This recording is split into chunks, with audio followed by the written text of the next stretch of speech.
Hello everyone. Today I'm going to talk about with you about chapter 10 rotation.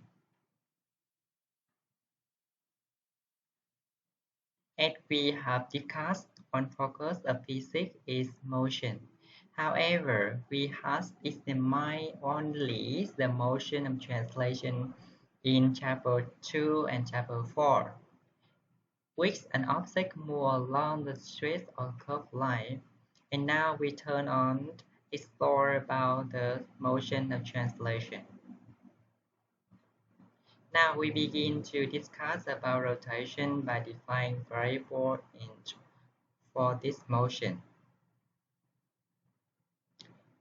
In and then we apply the Newton law, the Newton law in rotational motion.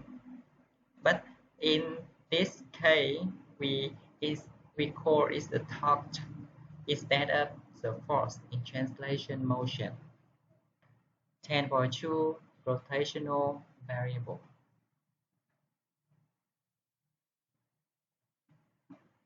A rigid body can rotate with a path locked together without any change in its shape, and fixed axis means that the object will are rotation about this axis and does not move.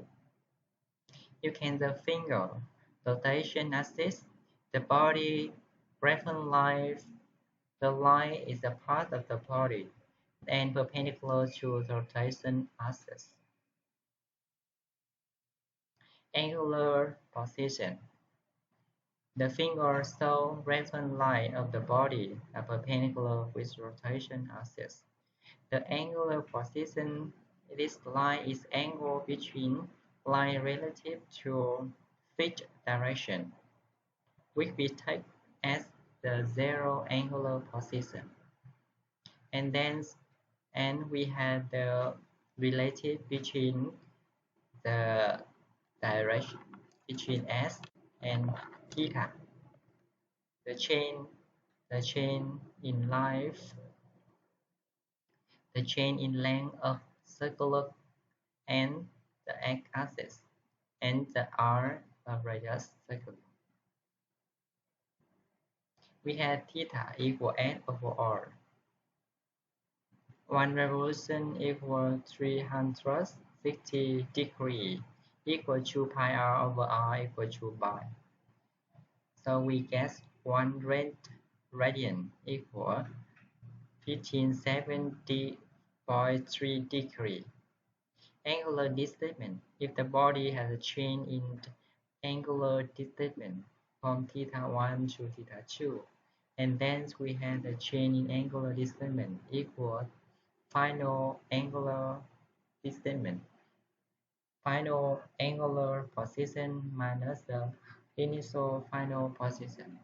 Nice a finger like this. Also, like the translational motion, in angular rotational motion also has a positive and negative direction. With counterclockwise is positive and clockwise is negative. Angular velocity. We change in average angular velocity. We can get the uh, angular acceleration equal the change in angular velocity over the time and t. And then we can get after angular velocity equal the string density approach to zero.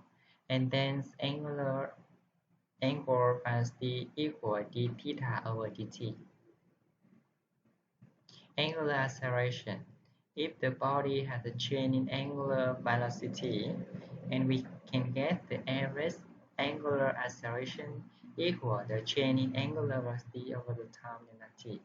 It also we can get the instantaneous angular acceleration by shrinking density up to zero, and it equal derivative of the change in angular acceleration over the delta t. And then we have the unit of angular angular acceleration equal revolution over second square or radians per second square. We have the same problem like this. We can apply this knowledge.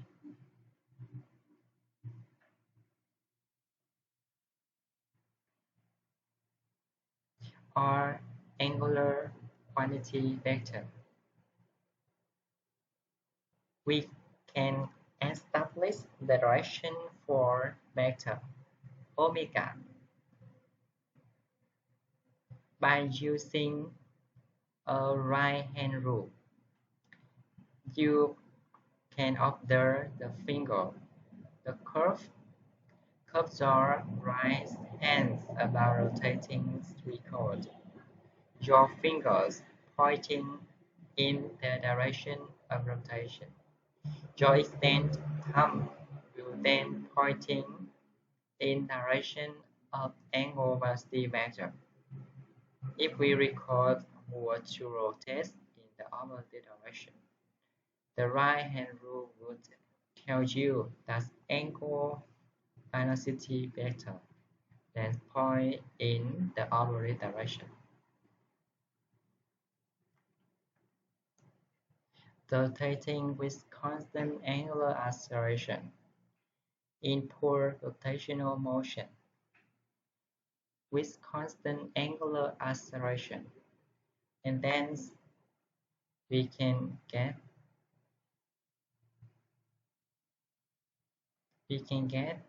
this. It's the same equation like in translational motion. We had equation in linear equation and angular equation with many with most variable are the same. Rotating through linear and angular variable. The position we have the s equal theta multiply r. The speed also the same. V equal velocity in translational motion equal the angular velocity in rotational motion multiply r. The period of revolution t equal to pi r over v. You can see the finger. The velocity vector always tangent to the circle around the rotation axis, and the acceleration always have radial, tangential component, and may have tangential component. It k equal to pi over omega. The acceleration. We have the at. Acceleration in translational motion equal the angular acceleration multiplied r. And AR equal v squared over r. Kinetic energy of rotation.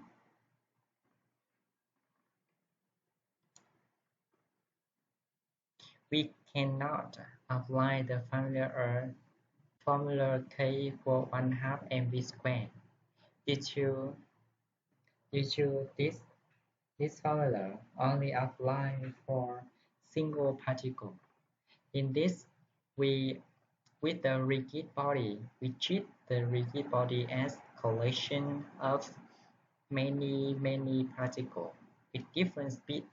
So we can write as the sum of kinetic energy of whole particle as k equal 1 km v1 square plus 1/2 m2 v2 square plus, and then we have the total kinetic energy of whole system. A little bit arrangement. We get the mi multiply ri squared. We call that is inertia, rotational inertia. It is the same with mass in translational motion. I equal total MIRI squared, and then we get the K equal 1 half I omega squared. Calculating the rotational inertia, we have to use parallel axis theorem. We have I equal I cum plus m s squared. In this, I cum is inertia of the body about a given axis. We can find I with integral. However, when the body does not axis rotates through the center of the body, we have to use parallel axis theorem. I equal I cum plus m s squared.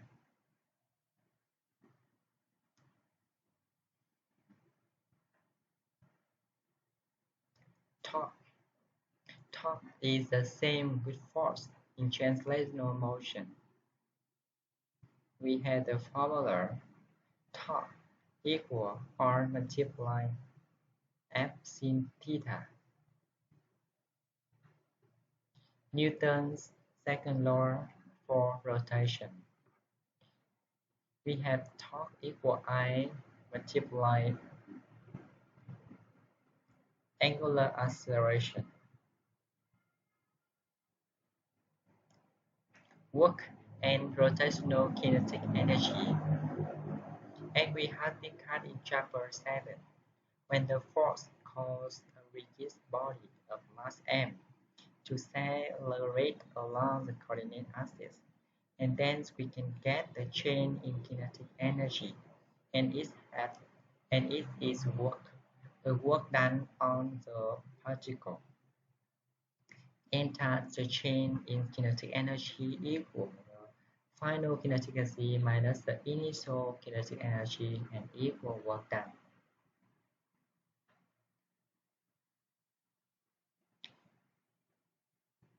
For motion confined to an x-axis, we can calculate the long work.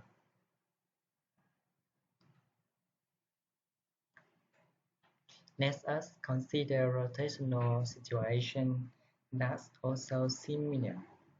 We can get the change in kinetic energy, also be work done. We have the formula of work kinetic energy theorem like that, and the work is equal for derivative theta from the initial point to the final point. The power, the rate of time at which the work done. We get the power. Power equals the work, derivative work over time and t. Review and summary. Today we have learned a lot about rotational motion, variable kinetic energy, and a little. So now we need to remember about the angular position, angular displacement, angular acceleration, the kinetic equation for constant angular speed and velocity, angular acceleration, kinetic equations for constant angle acceleration, linear and angular variable related, rotational kinetic energy and rotational inertia, parallel axis, theorem, torque, Newton's second law in angular form, work and rotational kinetic energy. Today we have learned a lot about the variable and kinetic, the work in rotational, angular rotational motion. We have a lot of questions and problems in this chapter. We need to do at home to understand more about the knowledge. Thank you for watching.